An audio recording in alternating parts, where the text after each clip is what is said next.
Hola jóvenes, ¿cómo están? Bienvenidos al desarrollo de esta nueva sesión que corresponde a la semana número 7. A continuación voy a detallarles algunos conceptos a modo de resumen sobre el tema de ciclo de refrigeración. ¿Correcto? Estos conceptos son parte para el desarrollo del laboratorio, ya que el, la ampliación de este tema, obviamente ustedes lo van a desarrollar en el curso de teoría.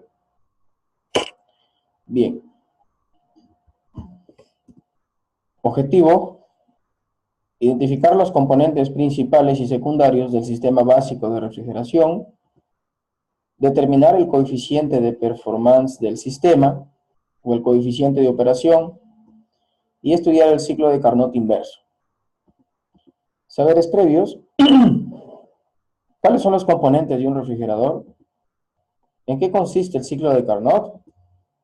¿Qué entiende por coeficiente de operación de refrigeración? Problematización: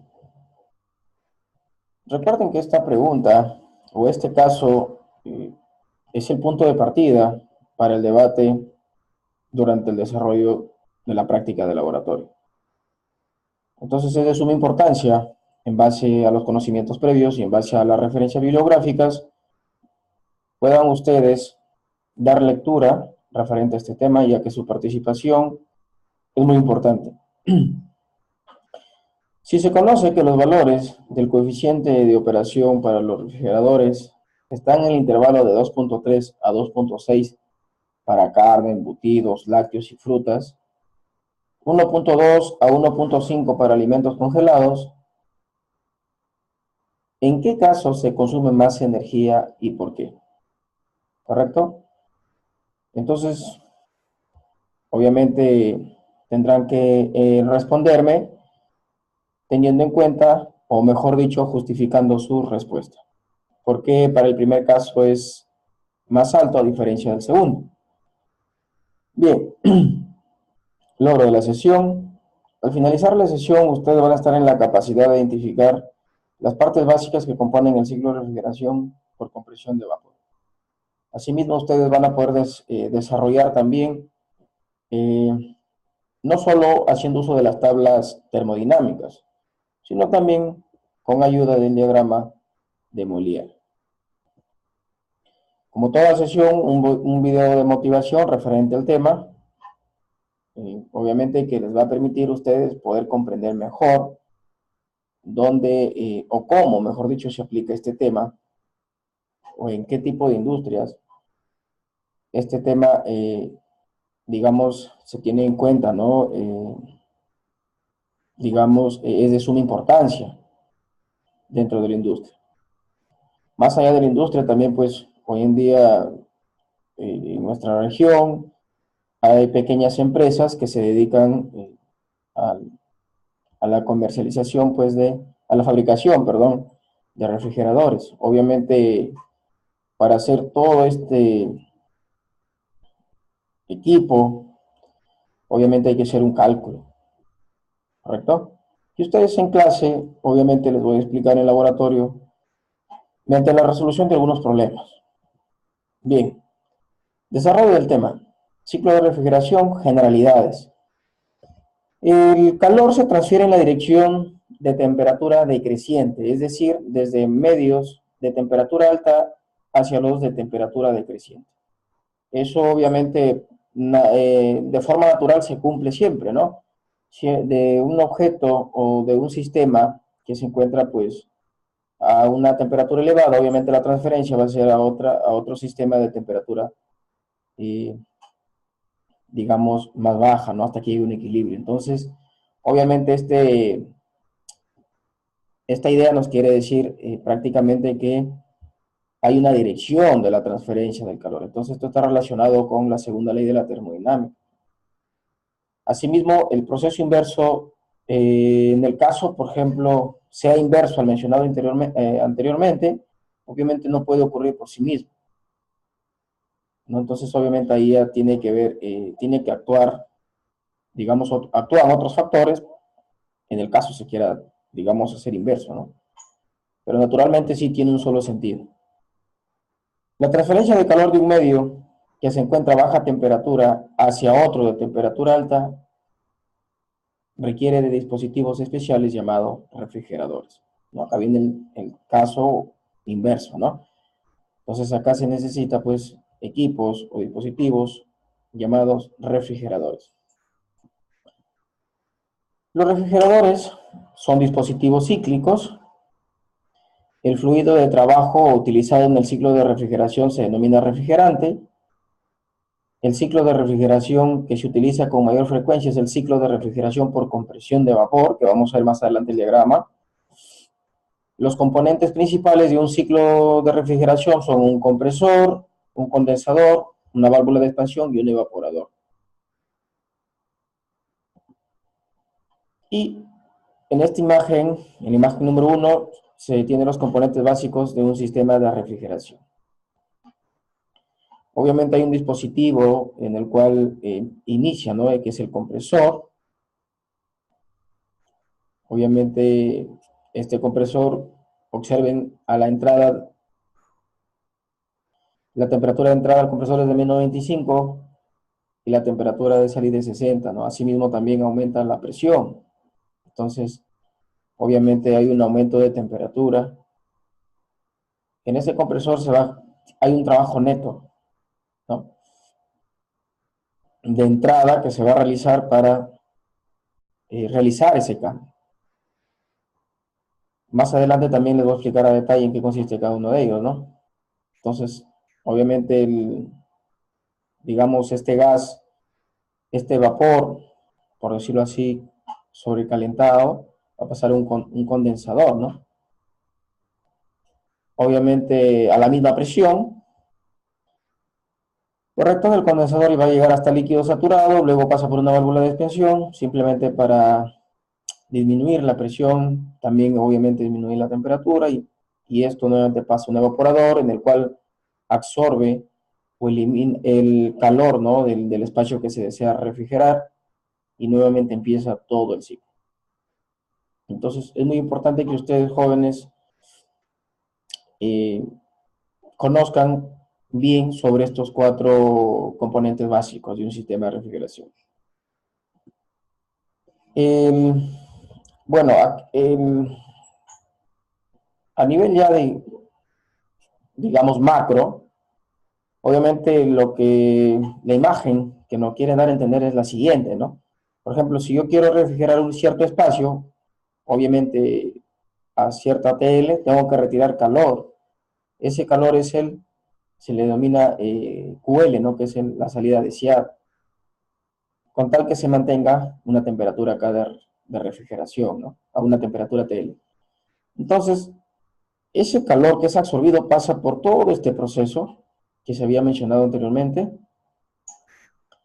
en el cual pues ingresa un trabajo, entra el calor de salida deseado y sale, ¿no? El calor, obviamente, que se ha extraído hacia el ambiente. Obviamente, el calor que va hacia el ambiente va a ser mayor, ¿no? Que digamos, se está extrayendo. Ahora, QH prácticamente va a ser siempre mayor que QL, por lo tanto la temperatura también va a ser mayor, ¿no? Que TL, obviamente porque se está eliminando el calor. Entonces, este es un sistema abreviado, el ciclo de refrigeración. Se habla o hay un término en este tipo de ciclo de refrigeración que es el coeficiente de desempeño, ¿no? De refrigeración. Las siglas son COP por la terminología en inglés. Entonces, el objetivo de un refrigerador es remover QL del espacio refrigerado. Para lograr este objetivo se requiere una entrada de trabajo. Entonces, simplemente este nos muestra la eficiencia o el desempeño, ¿no? Del refrigerador, que es la relación entre el calor que se desea remover entre el trabajo neto y el valor que prácticamente nos va a dar como resultado va a ser mayor a la unidad. Ahora, si se realiza un balance de energía en este sistema, obviamente se tiene que el trabajo neto de entrada más QL, porque son los dos flujos que ingresan, va a ser igual al calor que es eliminado. Si despejo QL, entonces me va a quedar que el trabajo neto es igual a QH menos QL. Entonces, al reemplazar estos valores dentro del primer cuadro y despejando las variables, me va a quedar otra fórmula para expresar el coeficiente de desempeño en función de los calores, ¿no?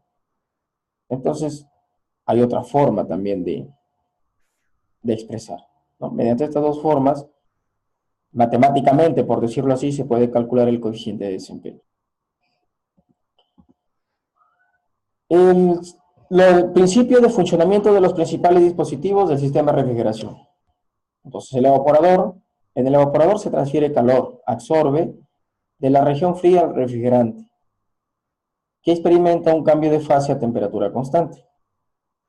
Para que la transferencia de calor sea efectiva, la temperatura de saturación del refrigerante debe ser menor que la temperatura de región fría, ¿no? Obviamente, con los problemas y el uso de las tablas en el laboratorio, ustedes van a poder diferenciar lo que se explica en este guión.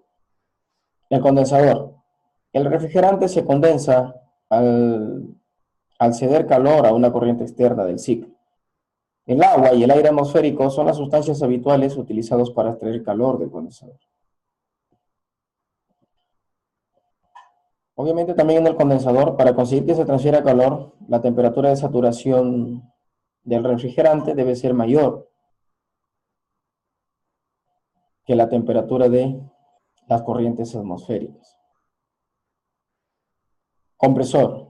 Para alcanzar las condiciones requeridas en el condensador, logrando la liberación del calor desde el sistema al ambiente, es necesario comprimir el refrigerante de manera de aumentar su presión y en consecuencia su temperatura. Generalmente temperaturas de sobrecalentamiento. Los requerimientos de potencia de entrada dependen de las necesidades de enfriamiento.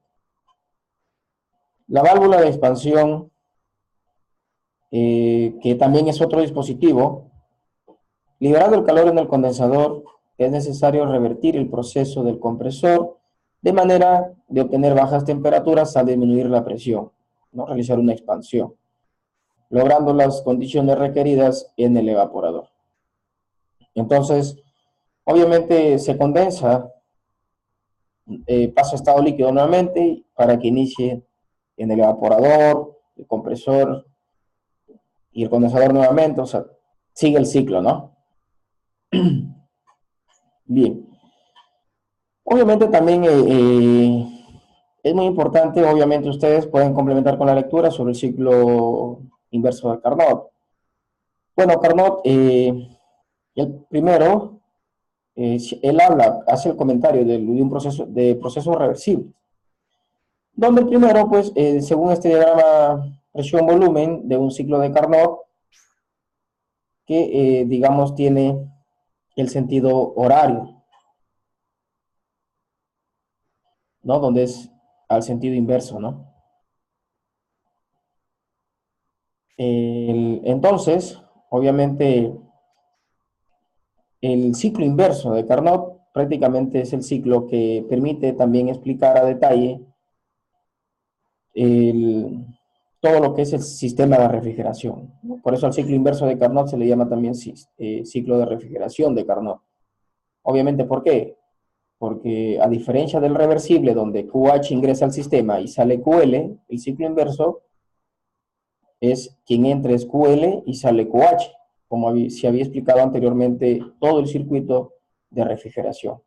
Obviamente también los sentidos de las flechas de las isotermas, ¿no?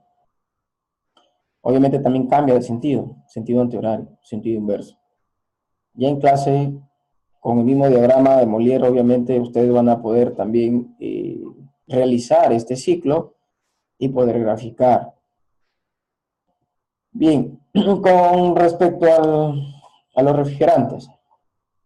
A ver, el diagrama de Molière, o también diagrama de presión-entalpía, es la tabla en la cual puede representarse en un punto las condiciones del refrigerante en cualquier estado termodinámico y en cualquier parte del ciclo. Cada refrigerante tiene su propio diagrama, obviamente. ¿Con qué fin? Con el fin de hacer el estudio, ¿no? Determinar valores, ya sea temperaturas, calores, entalpías, trabajo, en fin. Entonces es de suma importancia que, o mejor dicho, es característico que cada refrigerante tenga su propio diagrama. Ahora, bueno, estos son algunos refrigerantes que les puedo mencionar, como el refrigerante 22, ¿no? 22A, el refrigerante 134A, el 404A, el refrigerante 600. También hay otros refrigerantes eh, muy aparte de ellos, ¿no? Entonces, simplemente acá les menciono algunos para que ustedes puedan tener en cuenta. Ahora, el diagrama de Molière, obviamente ustedes eh, tienen que conocer bien las zonas o las áreas de un refrigerante de Molière. Obviamente ustedes,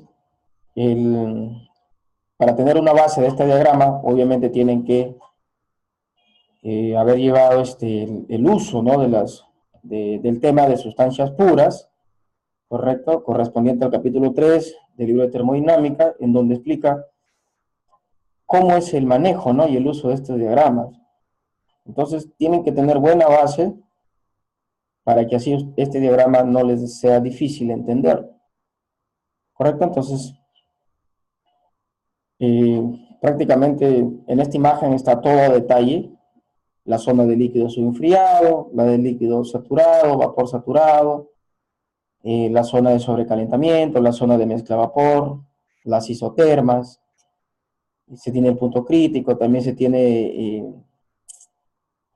obviamente en el eje Y están las presiones, en el eje X las entropías, también se tienen las líneas de entropías. No, entonces es muy importante conocer todas estas regiones para el desarrollo de un problema de este tipo en el diagrama de Molière. Obviamente, este ya es una imagen donde muestra, ¿no? Al final, en el desarrollo de un problema, cómo es que se hace o se forma el ciclo, ¿no? En el diagrama.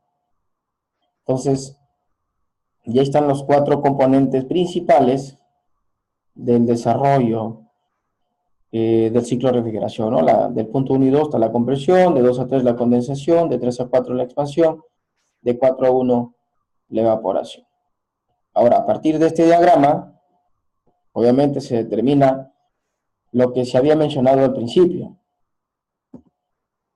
El calor del evaporador, que vendría a ser H1 menos H4, el calor del trabajo realizado por el compresor, obviamente teniendo en cuenta que es adiabático, ¿no? Para eso también se parte o se inicia de la ecuación general del balance de energía, y según el diagrama, el trabajo realizado será la entalpía final 2 menos entalpía 1, en el condensador sería H2 menos H3, obviamente todo eso está acá, ¿no? En base al gráfico ya se han deducido estas ecuaciones. Y al final, obviamente, del diagrama también se puede calcular el coeficiente de operación, simplemente el calor del evaporador entre trabajo neto, y si se relaciona con las entalpías, nos quedaría esta ecuación. Entonces, hay 2 formas de desarrollar, haciendo uso de las tablas y haciendo uso del gráfico.